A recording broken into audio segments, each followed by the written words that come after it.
If you love America, you're among friends here.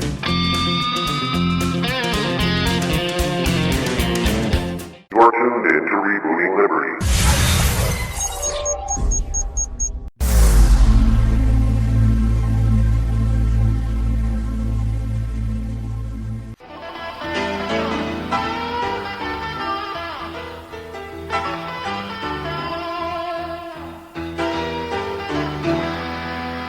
Have you ever wanted to have your own radio show?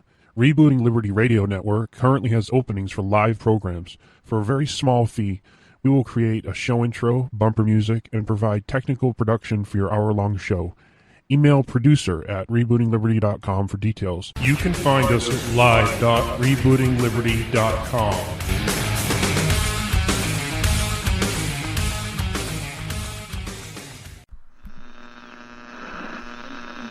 Get ready to fight from within. You're about to go behind enemy lines. Roger, 3-2. Goliath copies all. Go ahead. Target is surrounded by multiple firms entering what appears to be a residential area. Requesting permission to engage. From the People's Republic of New York City, you're now going behind enemy lines with Gene Baradelli and Russ Gallo.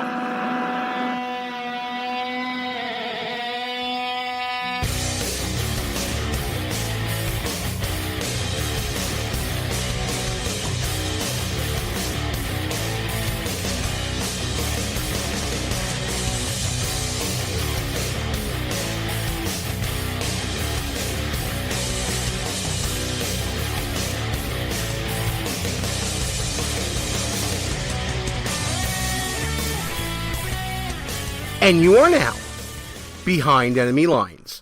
Hey there, how you doing, everybody? Gene Baradelli here, rocking it solo for our first ever live show on Spreaker. Yes, folks, we are now independent. Don't have any strings on me no more. Gonna be a great show tonight. And listen, I gotta really talk about the independence of coming to Spreaker for a second.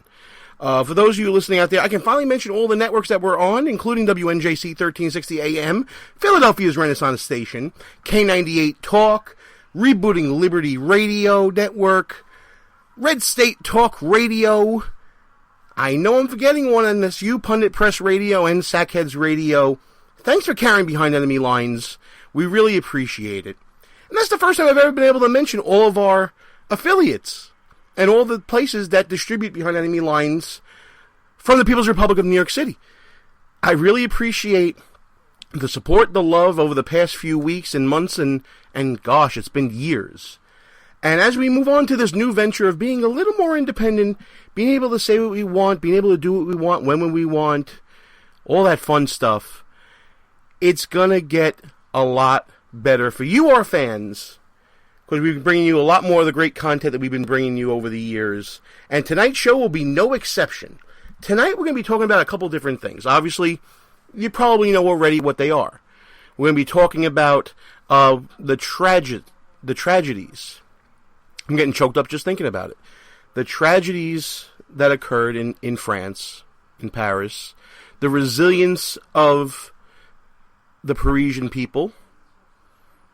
The fire that we've seen from their government and their decisive action against ISIS, ISIL, whatever you want to call them. There's so many different names now, I don't even know what to call them anymore.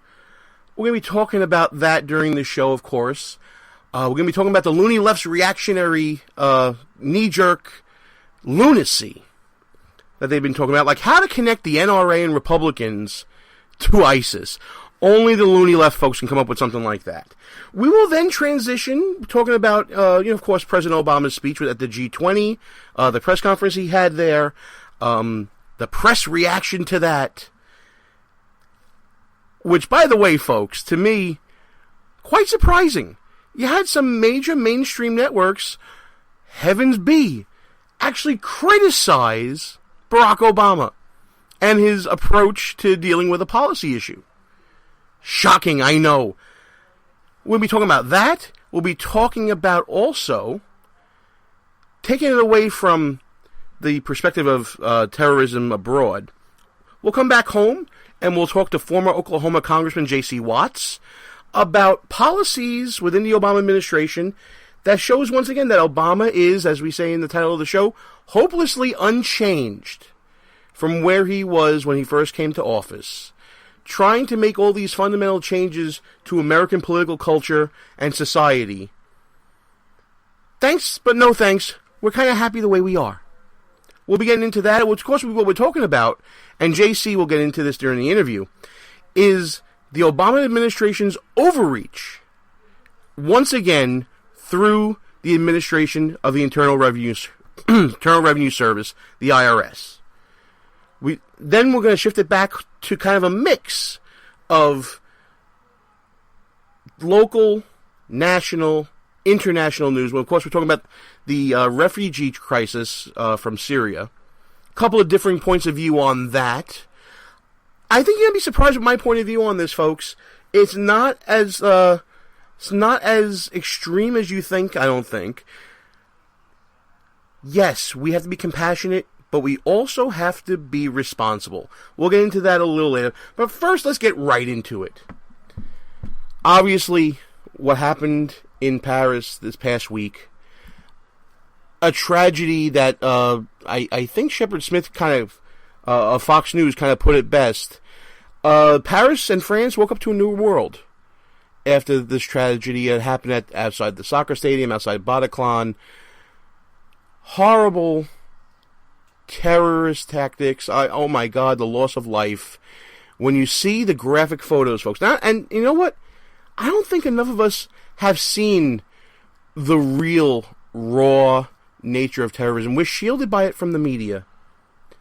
We'll see those photos one day, the day that it happens usually, and then we'll forget it. I'm talking about the photos of the bodies on the ground, blood everywhere, the crime scene, as it were.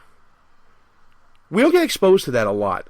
Even in movie and television and portraying terror, you don't really see that.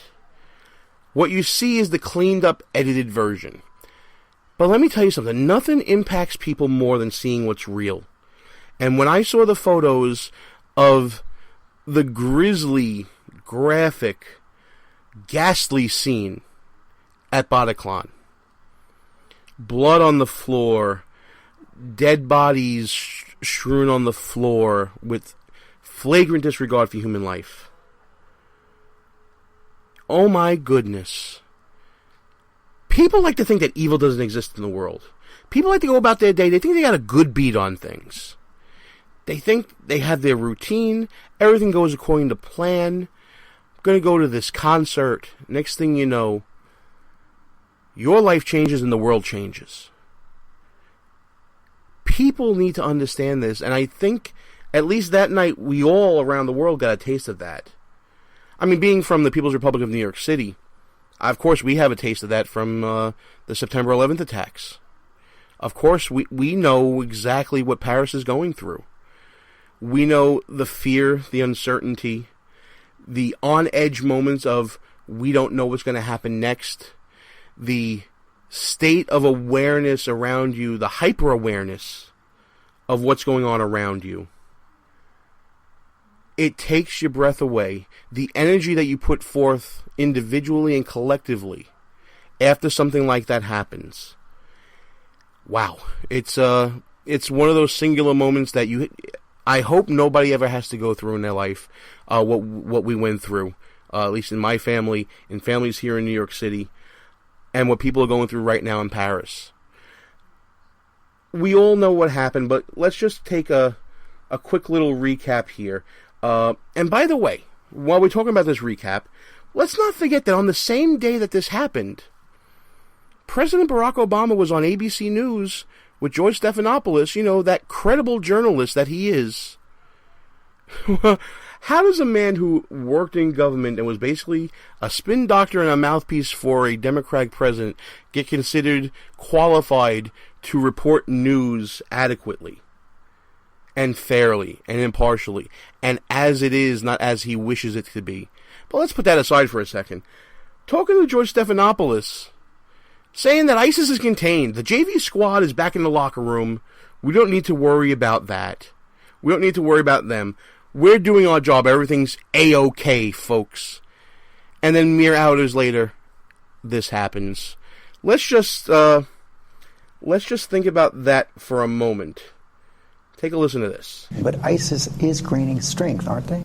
Well, I don't think they're gaining strength. What is true is that from the start, our goal has been first to contain, and we have contained them. The death toll from those attacks, at least 120 people dead, by far the deadliest such attacks in France. And we have contained them. According to police sources, one, maybe both, were detonated by suicide bombers wearing belts packed with explosives. And we have contained them. Some of them were dead, some others were very badly wounded, but it was a bloodbath. And we have contained them. Francis Hollande says Paris attacks were committed by the Islamic State. And we have contained them. He said, quote, "The analogy we use around here sometimes, and I think is accurate, is if a JV team puts on Lakers uniforms, that doesn't make them Kobe Bryant." Just how badly did President Obama underestimate the threat of ISIS? Pretty badly, if you ask me. Complacency is the breeding ground of bad behavior. Think about with your children. When you're complacent in dealing with disciplining your children, what happens? They get more unruly. When you are complacent in disciplining and maintaining order in your employment life, what happens? Things get lax, bad habits develop, bad things happen.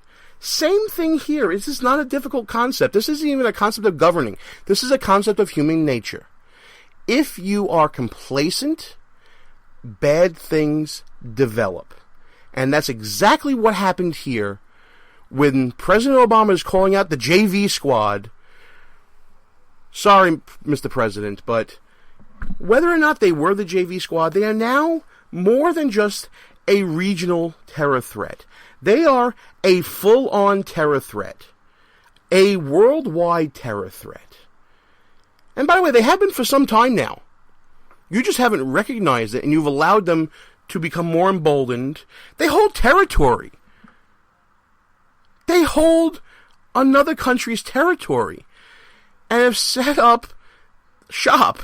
Come on. Imagine that happening in the United States of America. A group comes in, takes over a part of Utah. Sorry, Utah, I'm using it as an example. Just bear with me for a minute. Takes over a part of Utah and says, "This is ours, you can't have it."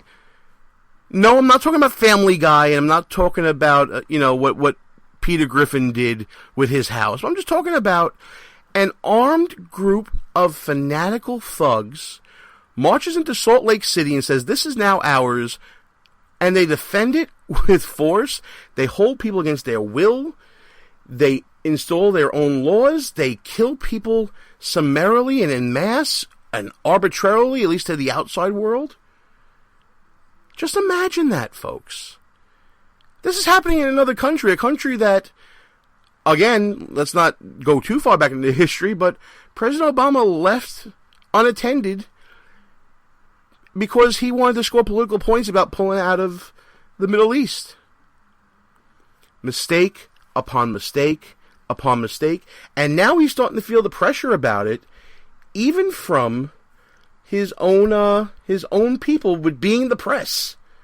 Take a listen to this, folks. Here's a little compilation put together by the Washington Free Beacon. Full credit to them, by the way. They put together some of the best cut audio I've ever heard. I mean, we use them for our Al Sharpton breaks and everything. This is from Washington Free Beacon. I take no credit for this one whatsoever.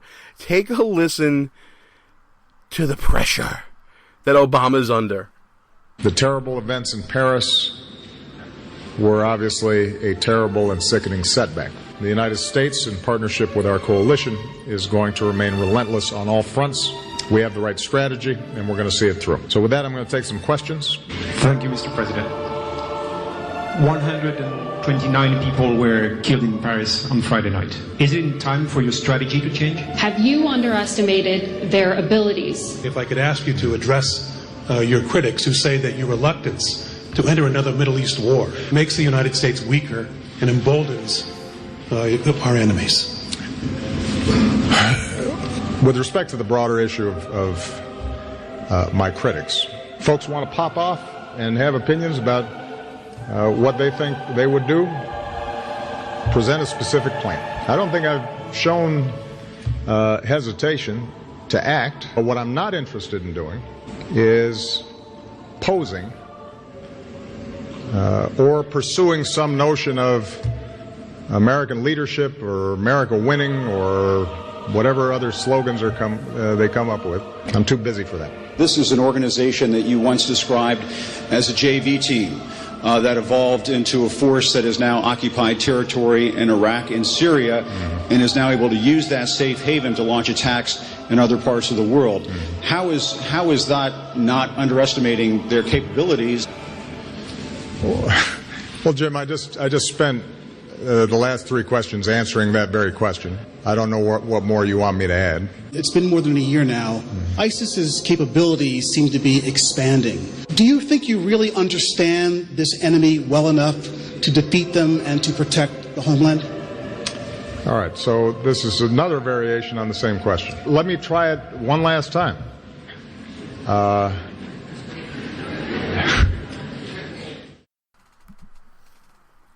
Oh, the pressure.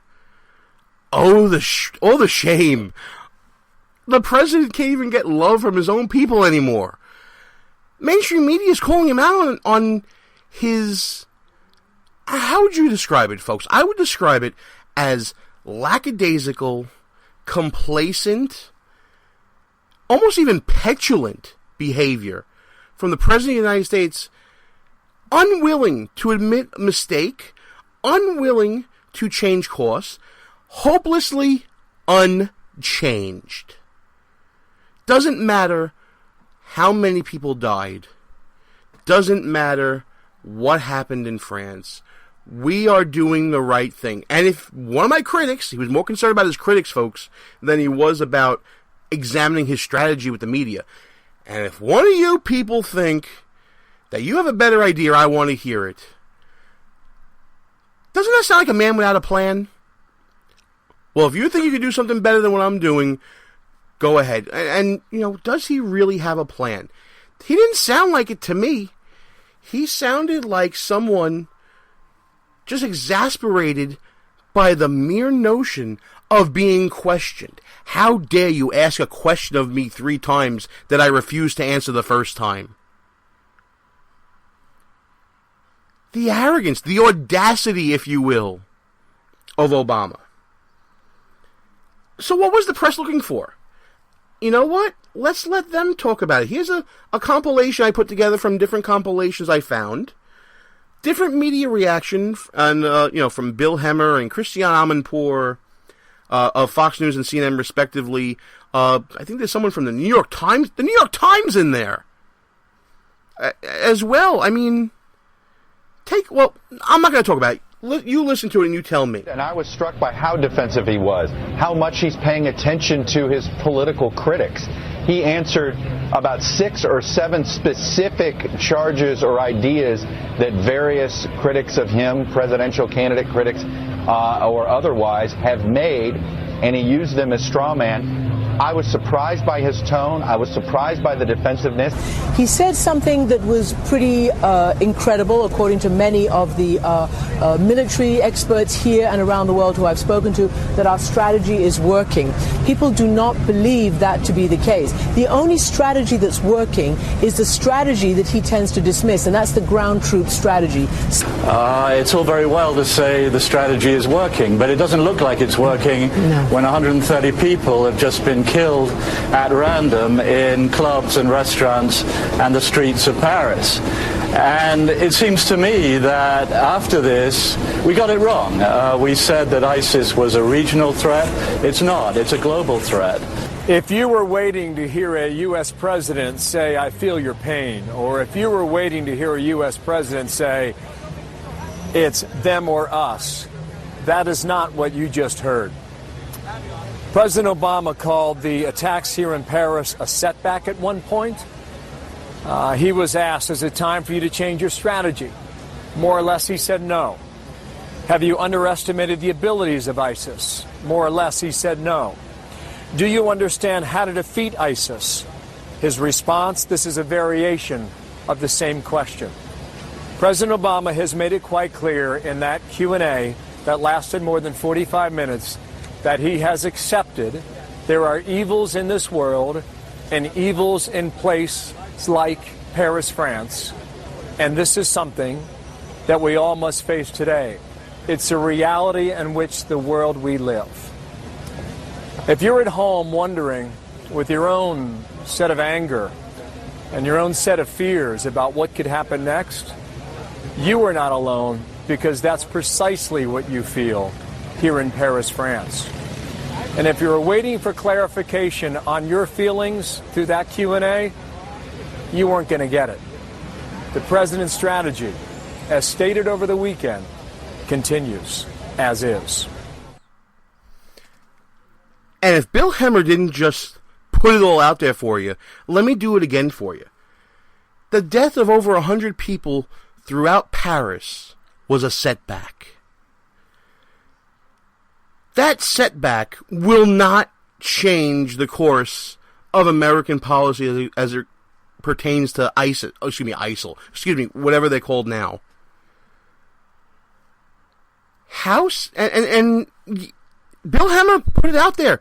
There's an unsettled feeling out there in the world, in America, of what are we going to do? What's next? We need a response.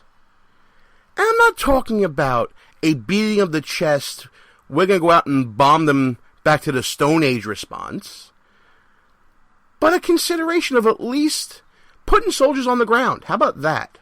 As Christiane Amanpour brought up in that clip. Why are we not even considering that? President Obama says he's not considering that because he understands that the responsibility he has when he puts American soldiers' lives in danger. And I'm glad he said that, and that's all well and good. But I guarantee you, you ask any active duty soldier if they would stand idly by and allow the forces of terrorism to strike and kill innocent civilians, men, women, and children, anywhere in the world, I guarantee you those soldiers will say, send me there now, and I'll put an end to it. I don't think that the president has the pulse of his military. I don't think him and his advisors have the pulse of what's going on around the world and what people are craving for, and that's leadership. President Hollande, he's showing it. President, Prime Minister, I don't even know. I have to really brush up on my French politics. I have enough hard time of learning American politics and dealing with President Obama and understanding the change of political culture he's trying to bring. But you know what? The right response was, we're going to go get him, and then don't tell us how we're going to get him, and then acting, and then doing it. There are not a lot of airstrikes going on right now over ISIS-held territories. Not as much as compared to what we were doing in either Iraq War or any other military action we had in the Middle East. It's not the same, folks. It's just not the same. And then to hurt matters more, you get idiots on the left, like the clip I'm about to play you from Juan Williams of Fox News.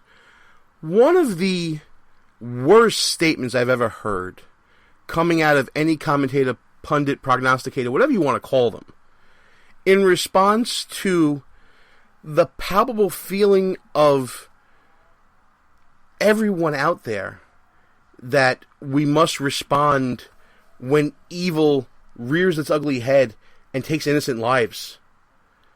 But listen to Juan Williams' reaction here, and I'm so glad that, the Gang on the Five, where this clip comes from, actually step up and challenge him in a very forceful way. Take a listen.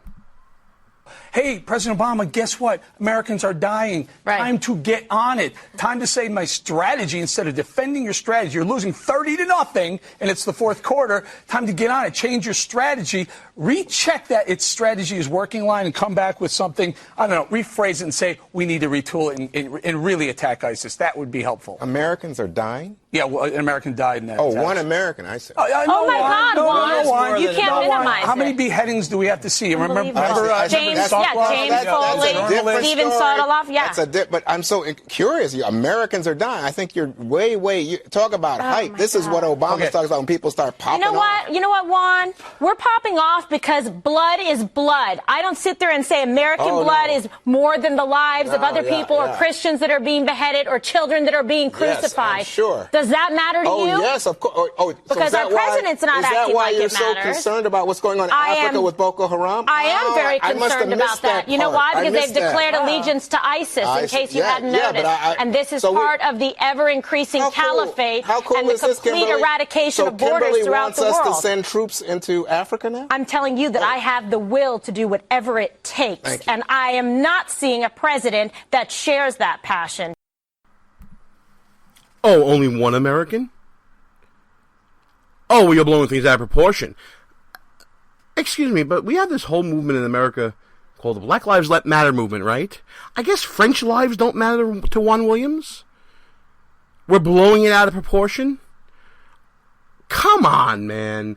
You're doing nothing but carrying the water for a failing administration, carrying the water for failed strategies, carrying the water for an administration who, hours before this attack that changed the world, said everything's contained when it comes to ISIS. And then you double down by trying to pull a punk racist card by saying, oh, well, you don't care about Boko Haram in Africa. Well, I guess neither did the president and the first lady when they only responded with hashtags and photos. Come on, man. What are you doing? That was the most inhumane, insensitive, disgusting comment I heard throughout this whole situation in Paris and at home dealing with this issue. Come on, you're better than that, Juan Williams. You know what, folks? We're going to take a break. I'm a little disgusted right now after hearing these reactions. The frustration's building a little bit. So what we're going to do now is we're going to take a quick break for some commercials real quick. Not a lot, just a couple. When we come back, we're going to come back to discuss domestic policy with former Oklahoma Congressman J.C. Watts and the overreach at home and the failed policies at home that affect you and I coming from the IRS. Gene Baradelli behind enemy lines on Spreaker. We'll be back right after these brief words. So what is behind enemy lines anyway? This is the true story of two friends living in the People's Republic of New York City who work together and have their conversation taped to find out what happens when conservatives stop being politically correct and start getting real. We are Behind Enemy Lines. Watch your wallets. Thursdays at 1 on WNJC, part of the Conservative Commandos Radio Network. I'm Vito. And I'm Vito. And we're from WNJC's The Vito and Vito Show. Every Friday at 1 p.m., you can hear Vito and Vito bring you the perspectives of two college-age millennial conservatives who are committed to defending the principles of free markets, liberty, freedom, and individualism from Brooklyn, New York. Follow us on Twitter, Facebook, and Instagram at Vito and Vito Show. And check out our blog posts and articles at VitoandVito.com. Vito and Vito Show every Friday, 1 p.m. on WNJC 1360 AM, Philadelphia's Renaissance Station. In Brooklyn, it's nothing but the truth. Who might you save? Your mother, your father, your husband, uncle, aunt, son. Learn FAST, F-A-S-T, the sudden signs of a stroke, and you could save your friend, teacher, boss. F, face drooping. A, arm weakness. S, speech difficulty. T, time to call 911. F-A-S-T. That's F, face drooping. A, arm weakness. S, speech difficulty. T, time to call 911. The sooner they get to the hospital, the sooner they'll get treatment. And that can make a remarkable difference in the recovery of your neighbor, the waiter, grandmother, grandfather. So learn FAST, the sudden signs of a stroke, then pass it on, because you never know who might save you. Your wife, your colleague. Spot a stroke fast. Visit strokeassociation.org. Brought to you by the American Stroke Association and the Ad Council. Behind Enemy Lines. Back on the air. Gene Baradelli back behind enemy lines and joining me on the line right now. It is a pleasure to be speaking with Oklahoma Congressman, and believe it or not, a great football player I hear in your time as well when you were in college, J.C. Watts.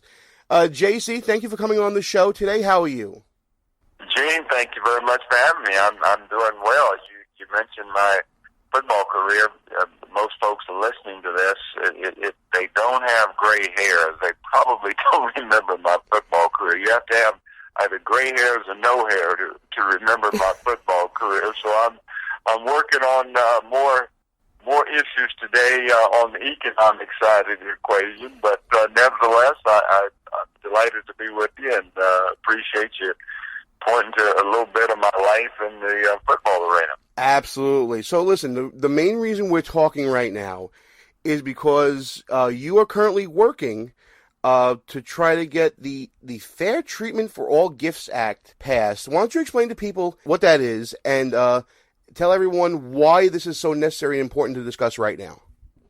Well, Gene, the Committee to Protect the Freedom of Speech is really dedicated to supporting the right of all American citizens to express themselves through the passage of a piece of legislation that we're working on, that we've been talking to Congress about passing, the Fair Treatment for All Gifts Act.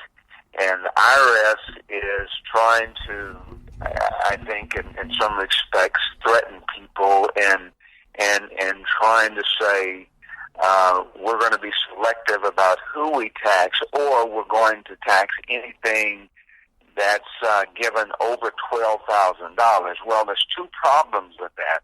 One, you freeze if Gene wants to give $25,000 to the Red Cross or Families for Sickle Cell or any other charitable organization out there. He says, okay, I'm not going to give over $12,000 because anything I give over that, it's not deductible. So I'm not going to give over $12,000. So you don't get the tax relief, and the charitable organization, they lose $13,000 that you intended to give, but you said, well, anything over 12, it's not deductible. So, and the second thing, Gene, the IRS doesn't make those determinations about who gets to write off what or who gets the charitable deduction. That's a congressional responsibility. It's not an administrative responsibility, but it's kind of how the administration has operated over the last 6 years to say that, we're not going to act as a president or administration. We're going to act like a king, and it's just not the right way to do business. We're talking about 85,000 such organizations like you were talking about, and we're not talking about big charities. We're talking about your local community charities, whether it's your Kiwanis Club or your VFW Hall. These are organizations that, if they come across a donor that really wants to help them, they have to jump on it because they're not going to see money like this ever again, right, JC?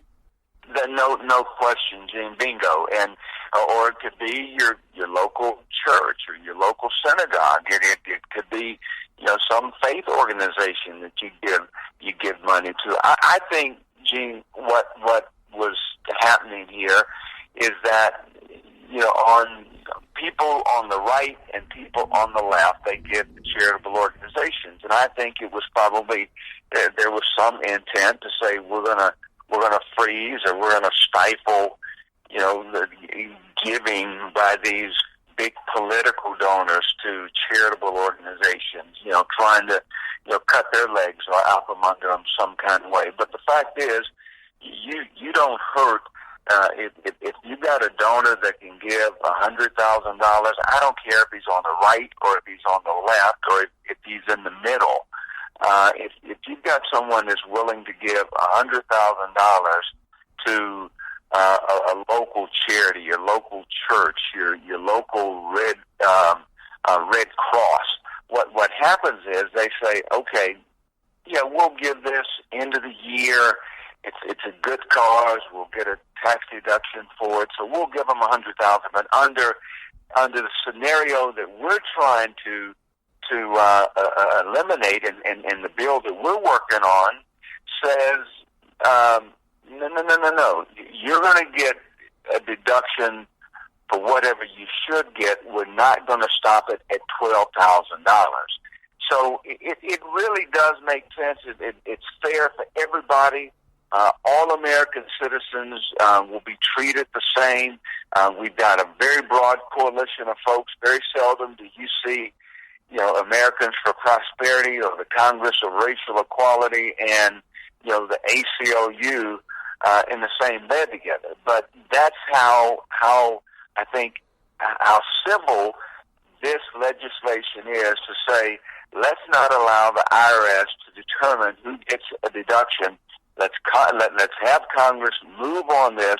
The only fair and unbiased system is one that recognizes that all organizations that follow nonprofit guidelines, they should be treated as such, nonprofit, and they would qualify for the contribution. J.C., as I'm learning more and more about this topic, I see that there's bipartisan support that you talk about in your article that appears on rollcall.com. But the thing that's striking me the most here is okay, I'm going to put my lawyer hat on for a second, because that's what I do in my real life. It seems like this $12,000 setting is kind of arbitrary, and the IRS should not be the IRS should be the scalpel making the decision like a doctor would be, but the doctor makes the decision on how to use the scalpel. You know what I mean? Why is Congress abdicating their responsibilities to the executive branch, and specifically to an unelected IRS? Well, Gene, I'm not an attorney, but I would ask that same question, and that's why we're talking to Congress about this, to say, hey, we've seen the administration overreach in terms of immigration, regardless of what a person thinks about immigration or legal immigration or securing the border. Put all that aside. Is that something that should be decided through the administration, or should that be decided by members of Congress? Not by executive order, but by members of Congress. Anybody would say that it should be done by members of Congress. This is the same type of circumstance that says, Congress, step up to the plate, do what the American people elected you to do, and take this out of the hands of the IRS and put it in the hands of the American people, not some bureaucrat, but put it in the hands of the representatives, the 435 House members and the 100 senators, and send it to the president and let the president say yay or nay. I agree with it, or I don't agree with it. But no, that's a perfectly honest, logical question. Congress should deal with this, and again, we've offered up the Fair Treatment to All Gifts Act, which is the legislation that we're asking Congress to deal with. And I'm glad that this is being put forward. I'm glad that you found people in Congress who are willing to act like congressmen and actually do their job. It's definitely a step in the right direction. Because at the end of the day, J.C., it doesn't matter what party alignment you have at this point. The people that are being hurt by this the most are the people who are in need of the services of these charitable organizations. Most of the time is disadvantaged communities, right?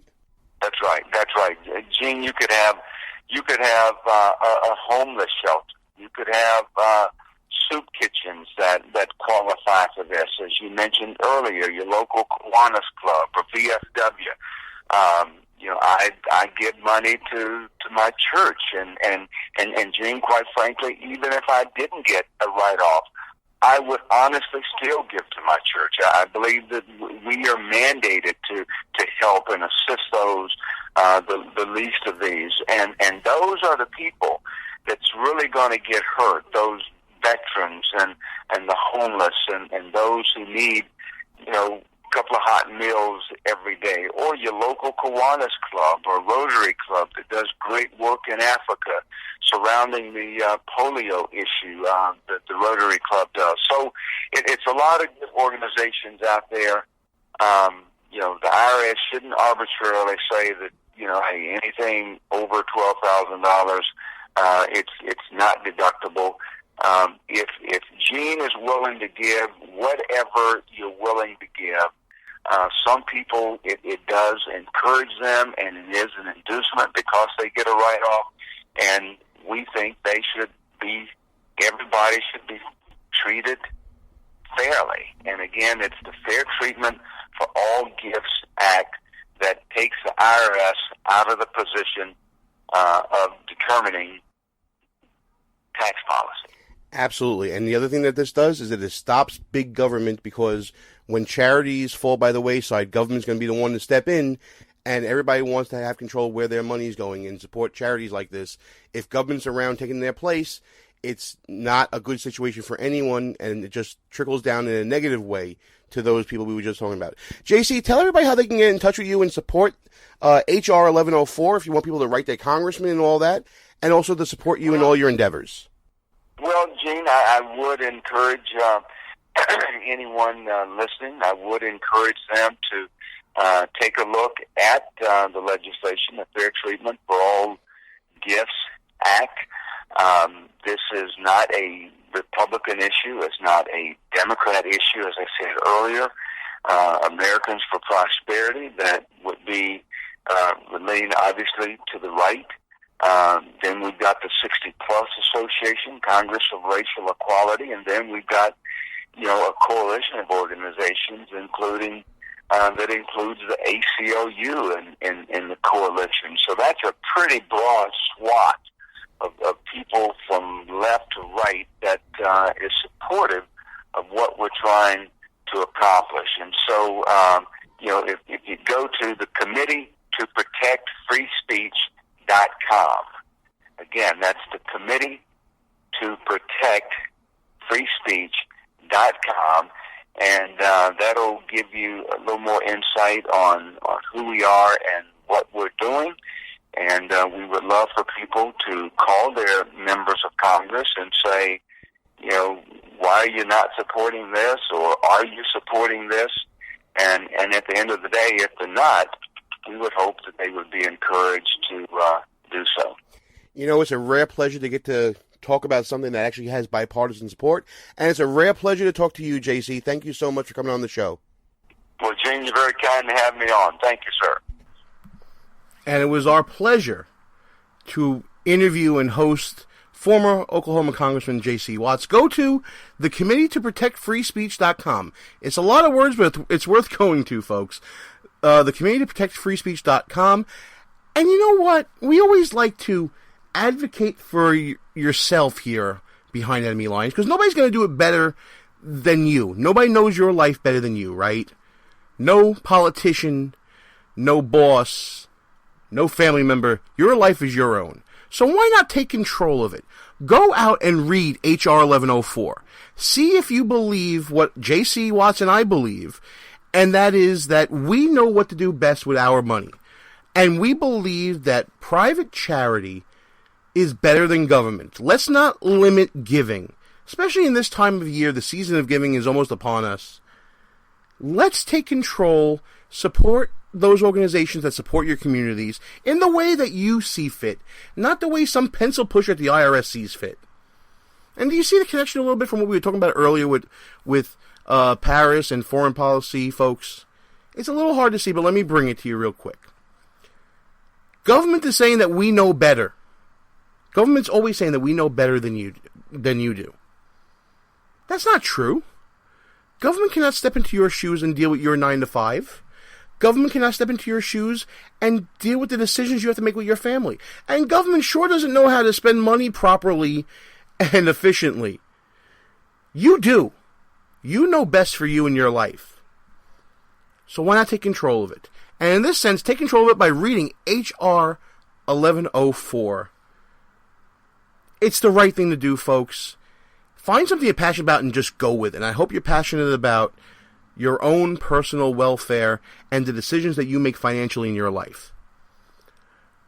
Before we take our next break, and it's going to be the Al Sharpton break that everybody loves, also from the Washington Free Beacon, I want to thank everybody for listening to this edition of Behind Enemy Lines Radio. I'm Gene Baradelli, and while I got you listening, please go check out www.behindenemylines.radio.us. That's the blog for this site, for our show, I should say. That's the blog for our show. And while we got you on the internet, check us out on social media. We're on the Facebooks and the Twitters at BEL_radio. And while you're also surfing the net, check out the place where this show was born. And we came from the Brooklyn Young Republicans at www.brooklynYRS.com. We're going to take our last break here before we head into the next topic. We're going to be talking about the Syrian refugee crisis, folks. Everybody's got a lot of opinions on this. We'll be perusing some of them, and I'll give you my own, which may surprise you. Gene Baradelli, Behind Enemy Lines, will be back after giving some equal time to the Reverend Al Sharpton. The show will be right back. But first, a word from Al Sharpton. Good evening, Rev.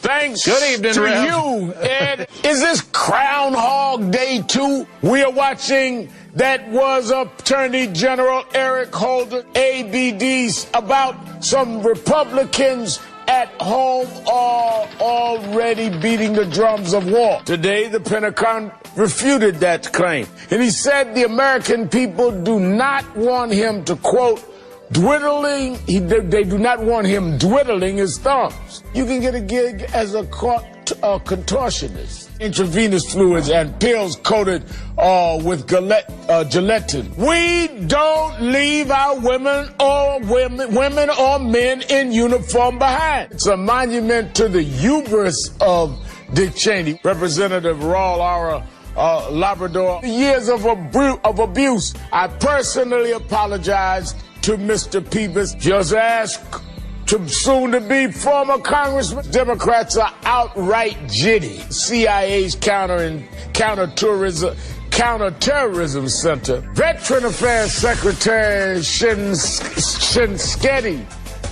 Why do I always mess up his name? Shinseki. I love my critics. I have fun with that. Politics Nation with the Reverend Al Sharpton starts right now. Good evening, Rev. Good evening, Dr. Dyson. But wait, there's more. And we will much about that be committed. So there's no real conflict. Michael Druniak, including Lincoln himself, Daniel Day-Lewis. Behind Monica Lewinsky, the one and only Trey Songz is here. But Allison Lundergan Grimes, Gina De Jesus. When Gina De Jesus, Tea Party challenger Matt Bibbitt. People don't want to have their Social Security overall. The Republican savior, Mark Rubio's big night. In evolution and Galileo, this whole thing of Galileo, America's changed. Unless IT and Skillets, President Putin doing something similar back in, it won't change this fundamental fact about the GOP. Just how absurd these attacks is. Nearly 6 months after the dangerous traffic jam, the Thai military says, my friend for many years, Ilyana Van Zandt.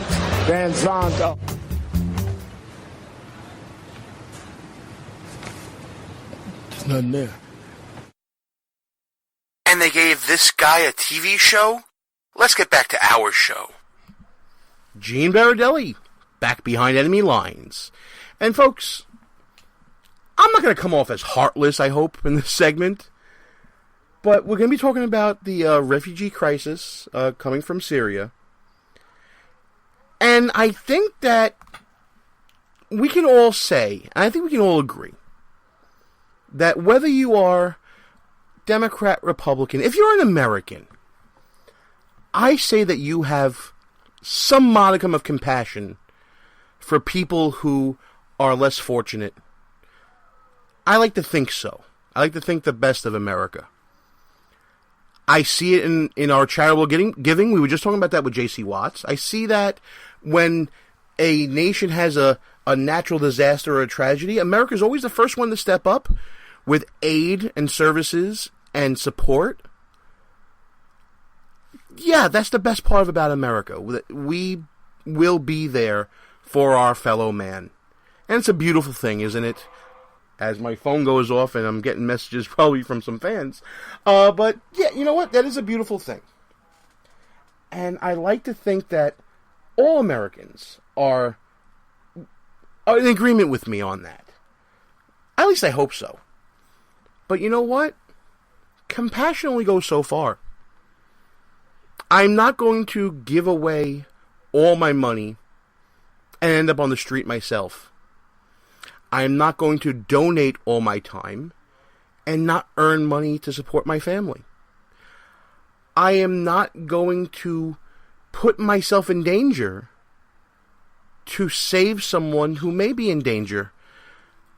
Will I go and get someone else to try to help them? Of course. There are limits with everything in life.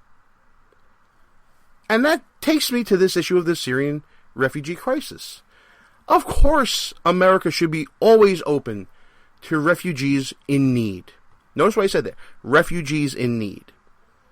America should not be so open as to allow those who wish to harm us to take advantage of our kindness and mistake it for weakness.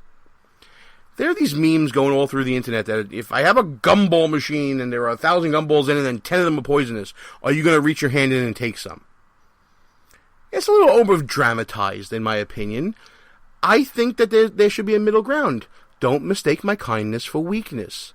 Understand that in order to come here and get the benefit of our protection and our support, we need to know who you are. How about that at least? And as we stand right now, nobody, and I mean nobody, Republican, Democrat, American, international, whatever the case may be, there is nobody out there that can tell me that we know with exact certainty who this person is coming to us asking us for help. Friend or foe. Do we know that? We don't know that. We're never going to know that because the place where they're coming from, and this is typical of all refugee situations, or at least most of them, they're not going to be coming here with documents and passports and proper papers and be able to be vetted. Of course not. When Ellis Island was open, we didn't let everyone in at first.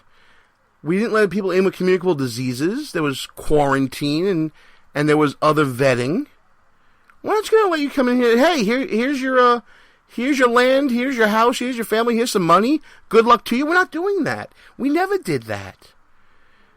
It was never like that. But don't mistake kindness for weakness.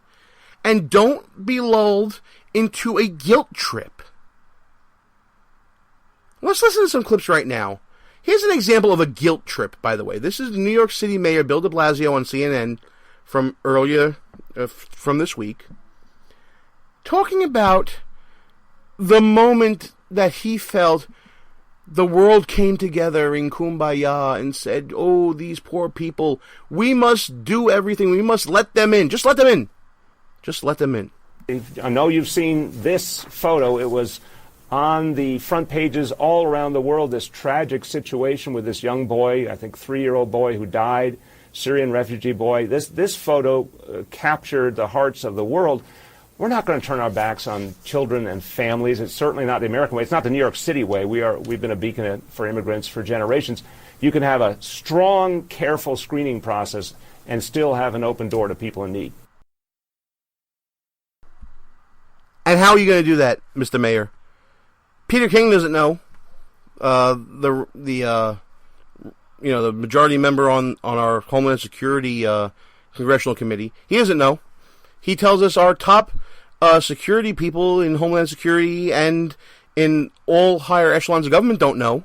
It's very easy to say that when you're not in control of the situation. Oh, we can have a great vetting policy and we can let everybody in. Let those poor women and children in. Where is your heart? What is wrong with you? Are you heartless? Do you not understand that these are people in need? We should just let them in. Of course we can vet them. We will vet them. Of course we will. Well, how? Nobody knows how. You can't verify any documentation. In many cases, there is no documentation. How are you going to vet them? How are you going to ensure the safety of your own people?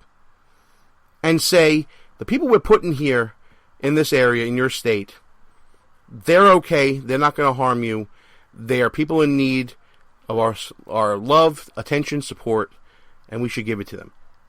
That's why 30-some-odd governors are saying, don't put refugees in my state, because they know there are no guarantees in accepting these refugees.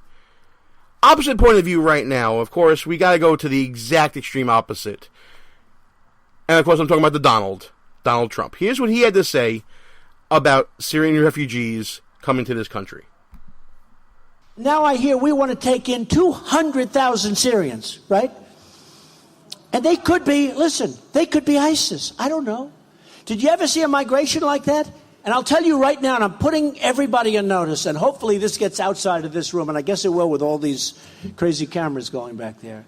I'm putting the people on notice that are coming here from Syria as part of this mass migration, that if I win, they're going back. They're going back. I'm telling you. They're going back. And again, I'll ask the same question. How? Once they're here, and once they disperse into our country, how are they going back? Is there an identification process of people who and where they're traveling? Are there restrictions on travel that we don't know about? That we're going to be able to know where a given refugee is at a given time? How, Mr. Trump? Two extremes, no way to solve this problem. And I think in the face of these challenges, we need to step back and take a pause. I agree with Paul Ryan on this. We need a pause, folks. The American heart is the biggest in the world. We are the most charitable, giving people in the world. But we should not give to the detriment of our nation. And we'll just leave it at that. Folks, it's about time to wrap things up here behind enemy lines. I want to thank everybody for listening to this show. As we are, as I said at the beginning, independent on Spreaker. And I want to thank all of our affiliates, including WNJC 1360 AM, Philadelphia's Renaissance Station, for picking us up. You're going to be seeing lots of changes here behind enemy lines. Hopefully all for the good as we continue to grow and expand. I want to thank everybody for supporting us.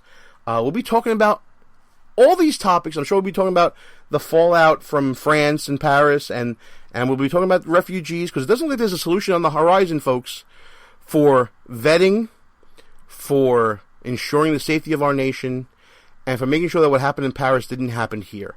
I want to thank everybody for listening to this show. It's just about time to shut this puppy down. Keep checking back with us. Check out www.behindenemylinesradio.us for the latest information on the show, news, views, topics. Next week, we welcome Matt Schlapp from the American Conservative Union onto the show, former campaign advisor to President George W. Bush. He's now the head of CPAC, folks. We're going to be talking a little CPAC news, what they have in store for us for 2016 as we head down the road to the election of the President of the United States in that year. CPAC's going to be exciting, folks. For those of us who know us behind enemy lines, you know that CPAC is our season. I'm looking forward to talking to Matt to find out maybe some of the secret things going on in preparation for CPAC during the presidential election year. And by the way, in case you didn't notice, every first week of every month, we welcome the Media Research Center and Dan Gaynor on the show. We just announced a partnership with them. Really exciting stuff there. I'm a big fan of Newsbusters and Media Research Center. They're going to be partnering with us one show every month to talk about liberal hypocrisy and media bias in the coverage of the presidential election in 2016. They're going to be with us once a month. Dan Gaynor has agreed to come on the show once a month. It's going to be some great stuff. I love me some hypocrisy. I love calling people out for that. So much coming in the coming years. And of course, December right around the corner, we'll be talking Buffoon of the Year for 2015. Who you got, folks? Start letting us know who you like. Go to www.behindenemylinesradio.us. But for right now, it's time to say that we are out of here. Good night, folks. Our position has been compromised. It's time to roll out. Report for debriefing at www.behindenemylinesradio.us and look for regular communications via Facebook and Twitter at BEL_radio. You are the resistance. Behind Enemy Lines. Part of the Conservative Commandos Radio Network. A rock radio production. Copyright 2015. Back in 7 days. Out. You're listening to Rebooting Liberty Radio Network, compelling and entertaining talk. Don't touch that dial.